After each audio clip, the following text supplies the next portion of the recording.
નમસ્કાર મિત્રો, આજે આપણે વાત કરશું એક એવી સમસ્યા જે આજના સમયની અંદર ખૂબ જ ઝડપથી વધી રહી છે, સ્થૌલ્ય એટલે કે ઓબેસિટી.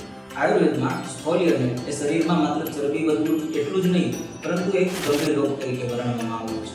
ચરક સંહિતાની અંદર અષ્ટનિર્મિત પુરુષોમાં સ્થૌલ્યને સ્થાન આપવામાં આવ્યું છે, કારણ કે તે ઘણા બધા ગંભીર રોગોનું મૂળ બની શકે છે. આયુર્વેદ શાસ્ત્ર મુજબ વધારે પડતો મીઠો, તેલિયો તથા ગુરુ આહારનું સેવન, સતત બેઠા રહેવાની જીવનશૈલી, શારીરિક મહેનતનો અભાવ, અતિભોજન તથા દિવસ દરમિયાનની ઊંઘ એ સ્થૌલ્યના મુખ્ય કારણો છે, જેના કારણે શરીરની અંદર કફ દોષ અને મેદ ધાતુમાં વધારો થાય છે, જેના લીધે શરીરની અંદર ચરબીનો અતિશય સંગ્રહ થવા લાગે છે.